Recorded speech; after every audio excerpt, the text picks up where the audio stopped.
Hello. I wanted to give an overview of how I eat, and I've gone from this to this in roughly 12 months while eating a completely vegan diet. I wanted to show people that it's completely possible to build a ridiculous physique in a short amount of time on not eating meat or consuming any animal products, and not breaking the bank as well when it comes to food. I really want to encourage people in the bodybuilding and lifting community that you can be sustainable, environmentally friendly, and still accomplish your physique goals. Food can seem extremely intimidating when it comes to the gym, but at the end of the day, it's true what they say about building your dream physique. It's 70% diet and 30% training. I've learned so much in the last 12 months about food and diet and how to optimize it while being plant-based. It's definitely been harder as there's a lot less information out there for having a bodybuilding style diet while being vegan, but I've quickly learned what works for me, and that's what I wanted to share, what I do and what I eat in a day. So I track everything I eat on MyFitnessPal. If you haven't heard of it, get to know it. It gives you the ability to track your calories in a day and also the macronutrients for your food.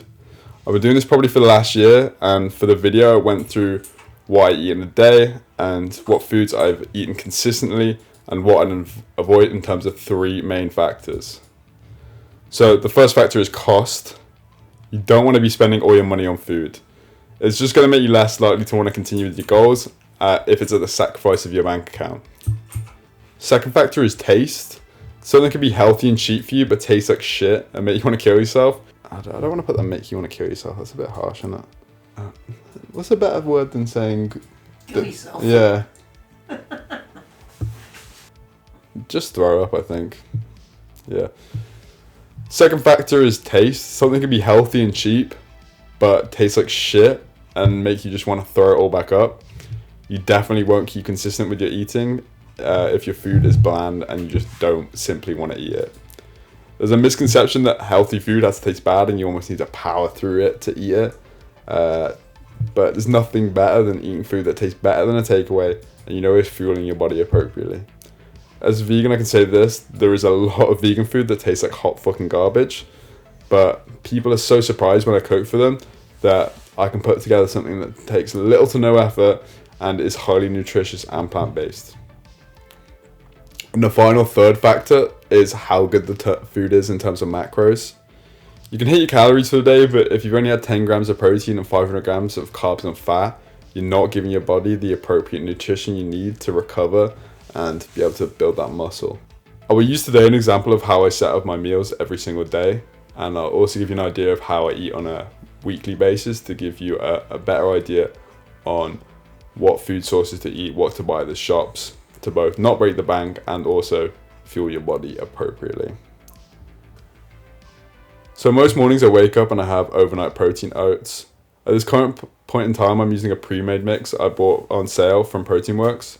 They had a January sale on at the moment and I'm currently taking full advantage. The prices are ridiculously cheap. I had this chocolate oat milk with 20 grams of smooth peanut butter and a handful of frozen strawberries. All this worked out to about £2.68 and the macros of 793 calories with 113 grams of carbs, 20 grams of fat and 37.3 grams of protein. Other breakfast alternatives that I like and would recommend would be like sausage, beans and toast, tofu toasties, bacon baps. I say sausage or bacon, but obviously I mean like an alternative, like a meat alternative. The meat alternatives can be incredibly tasty and healthy, but sometimes can be a bit pricey, so just watch out for deals and stuff like that. Co-op normally does really good deals on stuff like that. They're very good at having some reduced stuff that's pretty good. There's nothing wrong with buying reduced and you're getting cheaper food, especially if you're using it straight away or just slapping it in the freezer. The best bit about vegan food is it always gets put in reduced because apparently no one wants to fucking eat it. You can be super creative with overnight oats as well. The best way to get your protein in is add a scoop or 2 of your favorite protein powder, as well as powdered peanut butter is also a good cheap alternative. Slap that in there with some oats or granola with your favorite alternative milk or alternative yogurt, and you can really customize it to your own taste buds, whatever flavor you like. I like to throw in some frozen fruit in there as well. That really gets the day off to a good start. So after I have my breakfast, I normally go on a walk to get my steps in. This is good, just lets your food digest, gets you ready for the day, helps you get any niggles out or anything like that. And then my next meal was my pre-workout meal. This obviously depends on what time of the day you like to train, but I was training about 1 p.m. This meal changes in time depending when I work out. For your pre-workout meal, you want a super carb heavy meal. At the moment I normally go for Cocoa Pops or whatever cereal is in the house. This doesn't need to be super complicated. Today I had granola with almond milk with a lunchbox malt loaf, which total cost is 57p, which is nice. You'll notice an extreme improvement in strength and energy within the gym if you have a solid carbohydrate meal 1 hour before the gym. Some people say 2 hours, but then I'm hungry as fuck by the end of my workout. Some other alternatives to cereal is crumpets, toast, bagels, whatever the fuck you like. You just want to eat something that's 100% carbs pretty much. You can have a protein shake with it if you really want, but I like to just have a nice carbohydrate meal before. So I mentioned cream of rice as well, which you can buy online, which is a super clean source of carbs. But at the moment I just like cereal, super cheap, super simple, and I can just eat it on the go if need be. So after I come back from the gym, I also have a carb heavy meal. This is just to raise your blood sugar back up after you've just done some serious work. So like today I had red lentil pasta, which is something I eat a lot of the time. Red lentil pasta is super high in protein. I have it with this meat-free mince from Tesco, which with the club card is like £1.50 for a massive bag.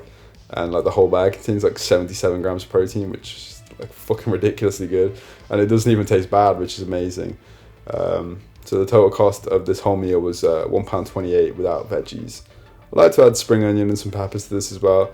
These are super low calories, so I don't really bother tracking them, as they would maybe add like 20 calories to the whole meal, and you'd probably burn that here and there throughout the day. So I wouldn't really worry about tracking your veggies and being super precise with it. It's more about them foods that are high in calories, like the meat and the pasta. I have a protein shake in between that. I always have my protein shake with about 2 scoops in, just to get my protein intake up for the day. I aim for about 200 grams of protein a day. This can change depending on your body weight, but a really good rule of thumb is 2.2 grams of protein per kilo of body weight. So for example, if you weigh 75 kilos, you want about 165 grams of protein in. And you should really be hitting this every single day. Be really disciplined with this, because your protein is what helps you recover and build that muscle. The performance isn't going to be there in the gym if you're not recovering every session. And at the moment I'm using this strawberries and cream protein powder from Protein Works. This was like 55 quid for a 4 kilo bag. Tastes really good. So the total cost of my shake was about 90p, which is really good. I think there was about 60 grams of protein, 54 grams of protein in. I'll put it up now. Then finally, I eat once more before bed. I eat this rice and corn chicken type thing meal. Quite honestly, I don't really like the corn chicken, to be honest, but I had it sat in my freezer. And to be honest, it's not even that good value. It's about £2.50 for a big bag. And I had the whole bag because I'm a big boy. But I just threw that into the air fryer with some soy sauce and some spices and a few peppers. And it's still pretty good. So like some alternatives to this would be like tofu, which is a bit cheaper, I find, from Tesco and stuff like that, and tastier, to be honest. But you can get some really nice stuff from like What the Cluck. They do these chicken pieces which are dank, as well as these Richmond no chicken pieces which are also dank. Some honorable mentions go to like the Dopsu range, which have like some chicken and beef alternatives. They're okay, but What the Cluck and the Richmond really good meat alternatives that just taste so good. And the What the Cluck impeccable chicken breast is like hands by the nicest meat alternative I've had. I would much rather buy a pack of these. They're like £3, which is kind of expensive, but they're better than any takeaway. Like I'd much rather just buy a pack of these, slap them in some burger buns, and eat them as a meal instead of going for a takeaway, and I'd probably end up spending a lot less money. That's sort of the reason I don't really get takeout that much. They're fucking tastier. So this is my most expensive meal of the day, £3.76 for the the amount of rice I had, and the chicken pieces, which I think were like a £2.50 or £3 bag. So yeah, that's everything I ate in the whole day. This means the total cost to feed me for the day was £9.19, and to consume roughly just over 3,000 calories, over 200 grams of protein for that price is pretty bang on to me. Take in mind there are obviously cheaper ways to eat, however paying more for shopping is just part of gaining muscle in my opinion. But there are obviously cheaper ways to do it. I think being a vegan is plus. You don't have to pay for meat. Meat is expensive as fuck, so you're instantly not having to pay for that. I also just wanted to mention some carbohydrate sources. So like today I had oats, granola, rice, and little pasta, which are my main carb sources for the day. But I wanted to mention some other ones that you can use. I eat a lot of rolls, breads, and baps. They are super cheap. Bread is cheap. It's pretty clean source carbs. There's not really ever much fat on it. Some other sources that are a bit more easily digestible if you don't digest bread very well, this is the case for a lot of people, would be like sweet potatoes, normal potatoes, and obviously rice as well. And you just kind of need to experiment and find out what digests best for you, because everyone's digestive system is different and everyone is slightly different in the way they digest food. For me, bread digests super well for me, which is good. I like to throw in bread as well because there's been studies that have shown that if you have bread in your diet, you're much more likely to stick to it. And I do find that, like I find the bread bit of my meal one of the most satisfying bits, even if it is just a cheap bap or roll. So that's typically what a day looks like for me, with 5 different eating windows. Some people have like 6 meals a day. This is what works for me.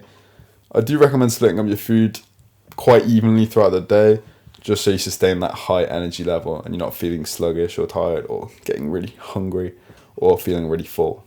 So just keep them meals sustained throughout the day. You'll just feel a lot better. So a super important bit of my diet to mention is the use of my beautiful, beautiful air fryer. Getting an air fryer is generally one of the reasons I'm fucking shredded right now. It is a godsend. Cooking things beautifully without adding any oil, any fat. I use it for like a good some of my meals, probably 90% of them I'll say, and it makes cooking and eating like as a lifter so much easier. I would say it's a must-have if you're taking things in the gym and with your diet seriously. For me anyway, but I just think an air fryer is unnegotiable. Anyway, I hope I covered a lot of bases today and explained well how to eat to gain muscle while being plant-based.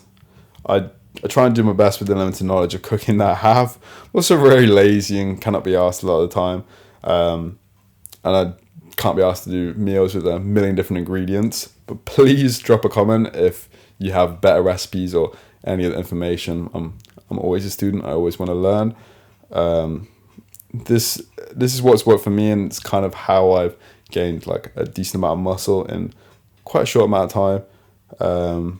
But if this is someone who's wanting to progress their physique goals as a plant-based athlete, or someone who just wants to cut down on their meat consumption as a lifter and wants to be a bit more environmentally conscious while still moving towards their physique goals. So I've still got so much to learn about diet and lifting in general, but I know there are others that aren't as far in their journey, so I hope I can give them some useful information, and I hope some people out there can give me some useful information as well. As I said, always a student. So all love.